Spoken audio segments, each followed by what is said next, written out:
जय जय रघुवीर समर्थ. नमस्कार मंडळी, मी रोहित बापट. माझ्या युट्यूब चॅनलवर तुम्हा सगळ्यांचं स्वागत. श्री समर्थ रामदास स्वामी रचित मनाचे श्लोक यातील प्रत्येक श्लोकाचा मला समजलेला अर्थ सोप्या मराठीमध्ये या शृंखलेत आता आपण पाहूया. श्लोक क्रमांक 193. नभे जाणता नेणता देवराणा, नये वर्णिता वेदशास्त्रा पुराणा, नभे दृश्य अदृश्य साक्षी तयाचा, श्रुती नेणती अंत त्याचा. मित्रहो, या श्लोकामध्ये समर्थ रामदास स्वामींनी परमात्मा जो आहे, परब्रह्म जे आहे, निर्गुण परब्रह्म जे आहे त्याचं वर्णन केलेलं आहे. आता या श्लोकामध्ये जर तुम्ही पाहिलं तर तो कसा नाही, निर्गुणाचं वर्णन कसं होऊ शकत नाही याबद्दल समर्थ सांगतात की पहिली पंक्ती काय म्हणते की नभे जाणता नेणता देवराणा. नभे जाणता म्हणजे ज्याच्याबद्दल आपल्याला जाणीव देखील नाही. नभे जाणता म्हणजे ज्याला आपण जाणून घेऊ शकत नाही, तेवढी उंची आपल्याला मिळालेली नाहीये, लाभलेली नाही. आता हे सामान्य माणसांचं समर्थन, सामान्य माणसांबद्दल समर्थ सांगतात की नभे जाणता नेणता देवराणा. जाणीवेच्या विरुद्धार्थी म्हणजे नेणीव. पुन्हा एकदा मी आधीच्या पण श्लोकात सांगितलं, आत्ताही सांगतो की नेणीव म्हणजे काय याच्यावर आपण वेगळा व्हिडिओ करू. पण तुर्तास एवढंच लक्षात घ्या की ज्याच्याबद्दल तुम्हाला जाणून घेता येत नाही असा तो देवराणा, आणि ज्याच्याबद्दल जाणून घेता येत नाहीये हे देखील माहिती नाहीये म्हणजे नेणीव, हे असा तो देवराणा. जाणीवेच्या विरुद्धार्थी म्हणजे नेणीव. जाणीव म्हणजे काहीतरी कळणं, आपल्याला काहीतरी कळतं, बरोबर, काहीतरी जाणीव होते, काहीतरी आपल्याला समजतं, उमगतं. आपल्याला जे काही ज्ञान देवाने दिलेलं आहे त्यानुसार आपल्याला एखाद्या गोष्टीची जाणीव होत असते. पण ती जाणीव न होणं, ती जाणीव सुद्धा न होणं ही आपल्याकडे एक वेगळी तत्वचिंतनाचा एक भाग आहे हा. खरं तर की ती जाणीव देखील न होणं, जाणीवेच्या देखील पलीकडे जे आहे ते असा तो देवराणा, की आपल्याला समजतच नाही त्याच्याबद्दल. जाणीव होत नाही, आणि जाणीव होत नाही याच्या विरुद्धार्थी म्हणजे जाणीव असण्याची देखील जिकडे शक्यता नाही किंवा जाणीव होण्याच्या देखील पलीकडे जो भाग आहे, जो प्रदेश आहे मानसिक आणि वैचारिक विश्वाचा आणि आध्यात्मिक विश्वाचा, ती झाली नेणीव, की ते समजण्याच्या परे गेलं तुमच्या. असा तो देवराणा की तुम्हाला त्याच्याबद्दल जाणीव पण नाही आणि नेणीव देखील नाही.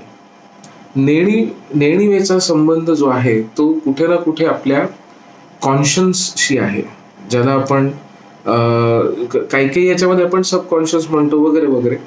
पण त्याचा संबंध या सर्वभूती जी एक चैतन्य आहे त्या चैतन्याशी निगडीत नेणीव आहे माझ्या अभ्यासानुसार.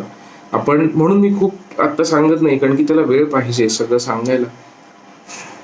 नेणीवेच्या प्रदेशामध्ये समजून घेण्याची प्रक्रिया होत नाही, जाणून घ्यायची प्रक्रिया होत नाही. ते तुम्हाला आपोआपच झालेलं असतं. ते थेट परमेश्वराकडनंच तुमच्याकडे येतं आणि तसं ते होतं.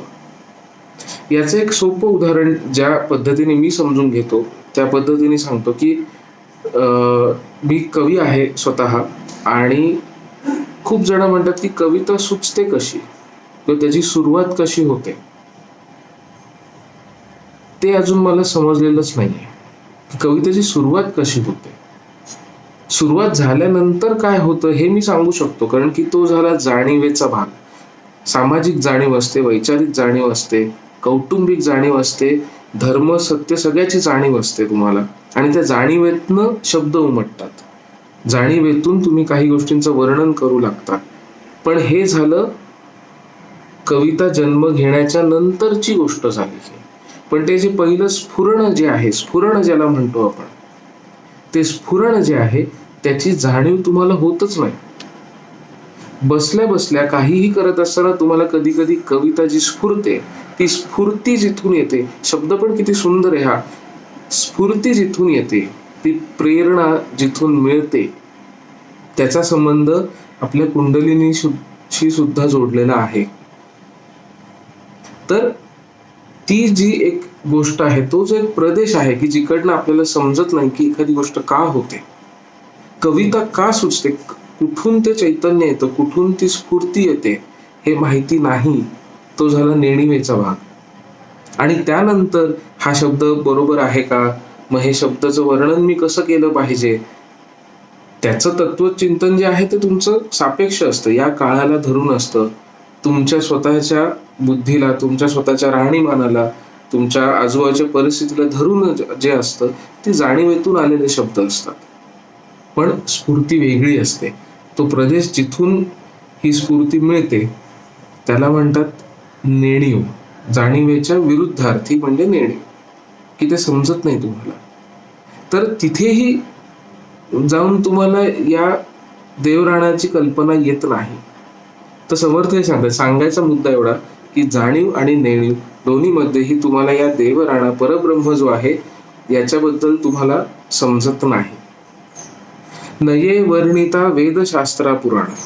समजायला त्या मनाने सोपी पंक्ती आहे की वेद आणि शास्त्रांमध्ये देखील त्यांना याचं वर्णन करता आलेलं नाहीये. शब्द खूप वापरलेत. तुम्ही जर कधी वाचलं असेल वेदांमध्ये सुद्धा, विशेषतः ऋग्वेदामध्ये आणि ह्याच्यामध्ये, ऋग्वेदामध्ये थोडं जास्त वर्णन केलेलं आहे की देव असा असतो, देव तसा असतो वगैरे वगैरे, पण ते देखील पूर्ण नाहीये. ते पूर्ण होऊच शकत नाही, कारण की निर्गुणाचं वर्णन तुम्ही काय करणार. शब्दांमध्ये ही शक्तीच नाही की निर्गुणाचं वर्णन करू शकतील. शब्दांमध्ये ही शक्तीच नाहीये की ते निर्गुणाचं वर्णन करू शकतील. त्यामध्ये वर्णन करू शकतात, त्याला काही कोणाची बंदी नाहीये, वर्णन करू शकतात. पण मग ते असंच वर्णन करावं लागतं की नव्हे जाणता नेणता देवराणा, की जे समजत पण नाही आणि जे उमगत पण नाही, आणि ते समजत नाही याचंही ज्ञान नाही, किंवा ते कसं समजलं हेही माहिती नाहीये, त्याला तसा तो देवराणा, की त्या दोन्हीकडे तुम्हाला समजत नाही. नये वर्णिता वेदशास्त्रा पुराण. पुराणांमध्ये देखील परमेश्वराचं वर्णन केलेलं आहे, उपमा दिलेल्या आहेत, भरपूर दिलेलं आहे. मग आता ते तुमचं पुराण, मग भागवत पुराण असेल, गरुड पुराण देखील आहे आपल्याकडे, घरी शक्यतो कमी वाचा. अनेक पुराणांमधनं ते येऊन गेलेलं आहे, स्कंद पुराण आहे वगैरे वगैरे, भरपूर पुराण आहेत. पण त्याच्यामध्ये देखील पूर्ण वर्णन कोणालाही करता आलेलं नाहीये. नव्हे दृश्य अदृश्य साक्षी तयाचा.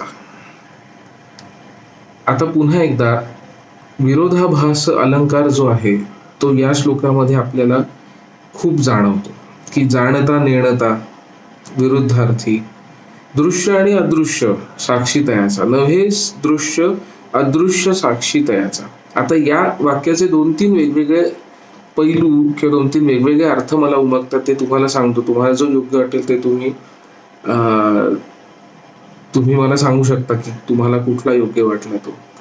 तर नव्हे दृश्य अदृश्य साक्षी तयाचा, मी 2 शब्द आणि 2 प्रवृत्ती या मी वेगळ्या करून देखील बघतो याच्यामध्ये. तो असा की नव्हे दृश्य, अदृश्य आपण थोडस बाजूला घेऊ शब्द, की नव्हे दृश्य साक्षी तयाचा. म्हणजे दृश्यमान जे आहे, तुम्हाला जो दिसतो आहे, एखादी वस्तू जिचं अस्तित्व तुम्हाला दिसतंय समोर, तो देखील त्याची साक्ष नाही. निर्गुण जो आहे तो सगुण गोष्ट जी आहे त्याच्यात अंश असतो, पण ते काही पूर्ण सत्य नाहीये. परब्रह्म काही तसं तुम्ही नाही म्हणू शकत थेट. त्याच्यामध्ये अंश आहे, निश्चितच अंश आहे, सगळ्यांमध्ये आहे, पण ते पूर्ण अंश, पूर्ण रूप आहे का परब्रह्माचं, तर नाही ते निर्गुणाचं.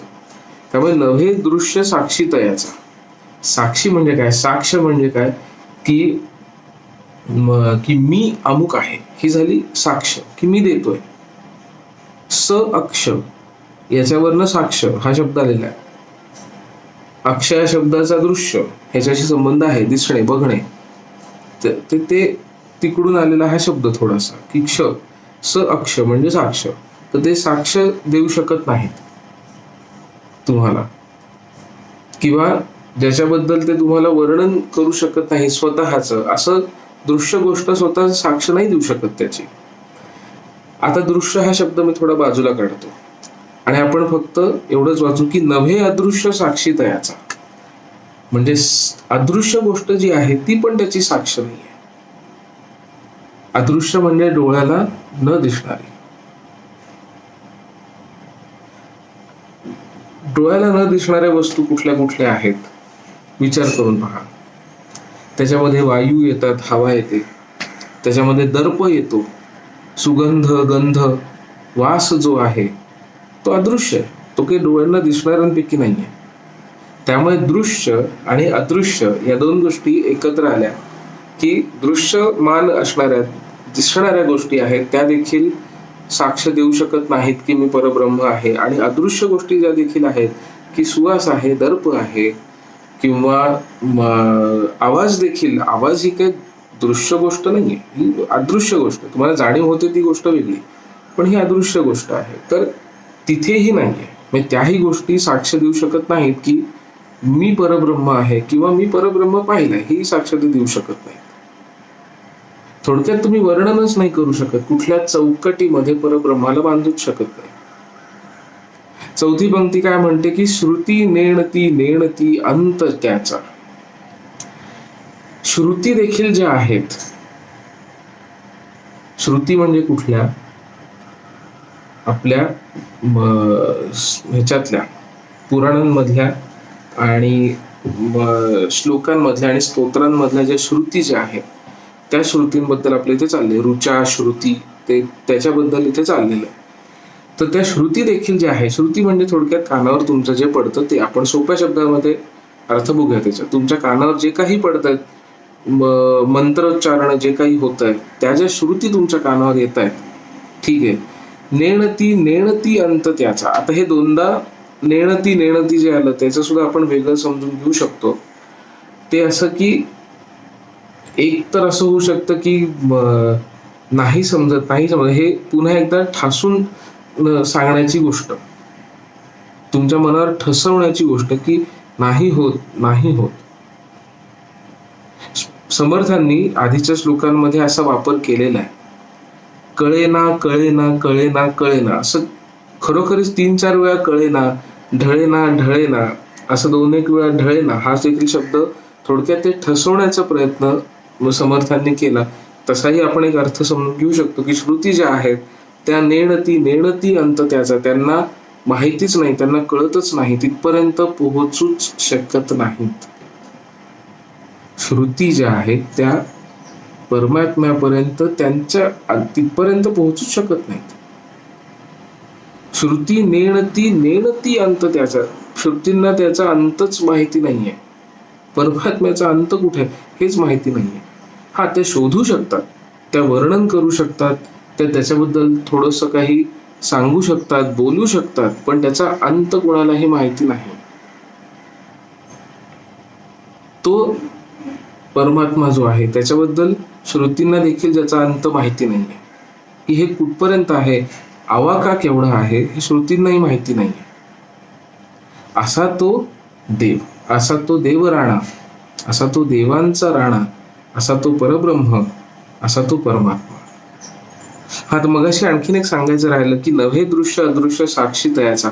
एक अर्थ जो मी सांगितला तो दृश्य आणि अदृश्य हे वेगवेगळे शब्द घेऊन अर्थ सांगायचा प्रयत्न केला. पण आता मी दुसरा एक जो अर्थ थोडासा वेगळा होता, जो मला वाचताना किंवा थोडा विचार करताना सुचला, तो असा की नव्हे दृश्य अदृश्य साक्षी तयाचा. म्हणजे नव्हे दृश्य हे मी एकत्र घेऊन पाहतो की नव्हे दृश्य, दृश्य जो आहे तो नाहीये, बरोबर. नव्हे दृश्य, दृश्य तो नाहीये. काय नाहीये? अदृश्य साक्षी तयाचा. अदृश्य साक्ष जी आहे त्याचा संबंध तुमच्या जाणीवेशी आहे. अदृश्य साक्ष मिळणे म्हणजे काय, तर तुम्हाला त्याचा अनुभव येणे, ही अदृश्य साक्ष असते. आता मी समजा एखाद्या फुलाचा सुवास समजा घेतला, तर तर याची साक्ष तुम्ही काय द्याल? किंवा तुम्ही एखादा आवाज ऐकला, ठीक आहे, तर आता ते सध्या आपण रेकॉर्ड करू शकतो वगैरे सगळं ठीक आहे, पण ते काही नसेल समजा, तर मी हा आवाज ऐकला, त्या अदृश्याची जर तुम्ही साक्ष दिली तर ती तुम्ही कशी सांगाल? शक्यच नाही. तर ती आज झाली अदृश्य साक्ष. ही अदृश्य साक्ष, अदृश्याची साक्ष आहे, अदृश्य गोष्टीची साक्ष. त्यामुळे मी हा एक अर्थ बघितला की नवे दृश्य म्हणजे आपण सगळे. थोडक्यात दृश्य म्हणजे वस्तू, आपण, हे जे काही ज्याला आपण वस्तू ज्या काही म्हणतो, सजीव चराचर वस्तू ज्या आहेत, सजीव निर्जीव वस्तू ज्या आहेत, त्या दृश्य वस्तू. नवे दृश्य अदृश्य साक्षी द्यायचा. तो अदृश्य होऊन त्याची साक्ष नाही देऊ शकत, जाणीव तुम्हाला करून नाही देऊ शकत. त्या परमेश्वर तयाचा, त्या परमात्म्याचा दृश्य वस्तू जो आहे ती अदृश्य होऊन त्याची जाणीव नाही करून देऊ शकत तुम्हाला. ही जादू वगैरे काही नाही करू शकत कोणी. ते तुमचं तुम्हालाच समजलं पाहिजे.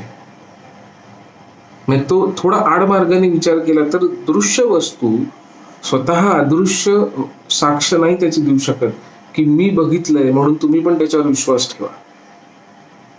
तशी साक्ष नाही देऊ शकत. कारण की मग त्याच्या पलीकडे आहे ना, जाणीवेच्या पलीकडे गेलेलं आहे.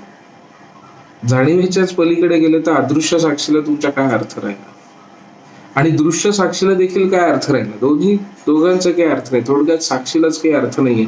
म्हणून समर्थ म्हणतात की नवे दृश्य अदृश्य साक्षी तयाचा. असे हे दोन अर्थ मला वेगवेगळ्या पद्धतीने या पंक्तीचे सुचले. तर ते असा होता. तर हा होता मला समजलेला अर्थ सोप्या मराठीमध्ये परमात्म्याबद्दल, परब्रह्माबद्दल या श्लोकामध्ये. मित्रांनो, हे समजायला या गोष्टी कधी कधी थोड्याशा अवघड असतात, थोड्याशा अवघड आहेत. याचं मुख्य कारण असं की आपल्याला देखील याची जाणीव नाहीये. आपल्याला हे निर्गुण काय आहे माहित नाही. आपणही सगळे एक प्रकारे पाहायला गेलं तर साधक आहोत, साधना करत आहोत, शोधायचा प्रयत्न करत आहोत सत्य काय आहे. आपणही विद्यार्थीच आहोत, त्यामुळे आपल्यालाही पूर्ण काही सत्य माहिती नाहीये. त्यामुळे वर्णन करताना आपल्यालाही शब्दांचाच वापर करायला लागतोय. हा किती मोठा विरोधाभास आहे की वर्णन करायला पण शब्दच लागतात. निर्गुणाचं वर्णन आपण शब्दांनी करतोय, हाच मोठा विरोधाभास आहे. आणि समर्थ तेच दाखवायचं, आपल्याला सांगायचा प्रयत्न करतायत की बाबा रे, जाणता नेणता असा तो नाहीच आहे, वेदशास्त्रांमधून समजतच नाही. दृश्य अदृश्य साक्ष तुम्ही काय देणार त्याची? आणि श्रुती तर त्याचा अंतापर्यंत पोहोचूच शकत नाहीत. तुम्ही मंत्रोच्चारण हवं तितकं करा. तर हा होता मला समजलेला अर्थ 193व्या श्लोकाचा सोप्या मराठीमध्ये. मित्रांनो, तुम्हाला हा भावार्थ कसा वाटला मला नक्की सांगा. आणि तुम्हाला जर काही प्रश्न असतील, काही विचारायचं असेल तर या व्हिडिओच्या कॉमेंटमध्ये मला नक्की कळवा. मी उत्तर द्यायचा नक्की प्रयत्न करेन. जर हा व्हिडिओ आवडला असेल तर लाईक करा, शेअर देखील करा, जेणेकरून समर्थांचे विचार आपण अनेक लोकांपर्यंत पोहोचू शकू. पुढच्या वेळी भेटू पुढचा श्लोक घेऊन. तोपर्यंत जय जय रघुवीर समर्थ.